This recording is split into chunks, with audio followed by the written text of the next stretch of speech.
Rolando Romero, pinaghahandaan na si Ryan Garcia. Pinangako ni Rolly Romero na isang knockout ang panalo ngayong May 2. Malapit na itong mga tol, labangan natin. Undercard ang laban ni Devin Haney versus Jose Ramirez. Ayon sa batikang trainer na si Robert Garcia, ito ang pinakamalaking pagkakamali ni Devin Haney. Hindi raw niya maliitin itong si Jose Ramirez dahil may power ito. Kung si Ryan Garcia may malakas na left hook, ganun din itong si Jose Ramirez. Kung tatama ang left hook ni Ramirez, may kalalagyan din si Devin Haney.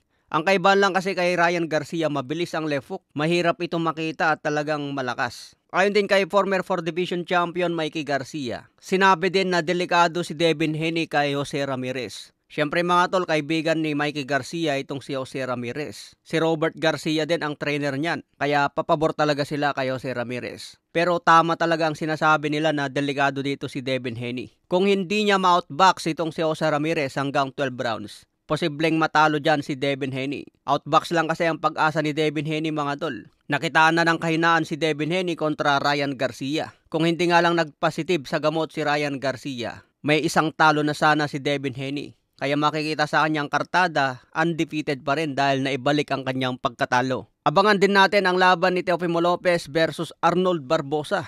Undercard din ni Ryan Garcia versus Romero. Wag lang masilat ngayon si Teofimo Lopez dahil nagbabalak na itong makyat sa welterweight. Kailangan tuloy-tuloy ang panalo ni Lopez para mas mabenta pa rin ang laban. Binabalak nga ni Teofimo Lopez labanan itong si Jaron Boots Ennis. May paparating na laban si Ennis ngayong April 12 kontra Eimantas Stanionis. Kung maging unified IBF and WBA champion si Ennis, baka mas magpursige itong si Teofimo Lopez na akyatin si Ennis sa 147. Sa iba pang balita, Floyd Mayweather, sinabing si Terence Crawford ang best pound for pound sa kasalukuyan. Sinabi rin ni Terence Crawford sa isang interview, kokopyahin niya ang ginawa ni Floyd Mayweather noon kontra Canelo Alvarez para maipanalo din ni Crawford ang laban. Lamangan sa puntos para pagdating sa decision ay mananalo itong si Crawford. Pero iba na ang usapan ngayon mga tol dahil 168 pounds na po ang laban. Hindi katulad sa laban ni Mayweather at Canelo, nangyari yan sa 154 pounds. Sa iba pang balita, sa May 31, laban naman ni Jermall Charlo kontra Thomas Lamana. Kasabayan yan ang laban ni Caleb Plant versus Armando Resendiz. Kung manalo si Caleb Plant at manalo din si Jermall Charlo, sila na ang susunod na maglaban. Sa iba pang balita, Johnny Vic Alimcanoli na may kartadang 16 wins, 11 KOs, wala pang talo. May paparating na laban ngayong April 5. Kalaban niya itong si Anuel, may kartadang 14 wins, 9 KOs, wala pang talo. Kung aabot ito sa decision mga tol, medyo malaki ang panalo natin dito.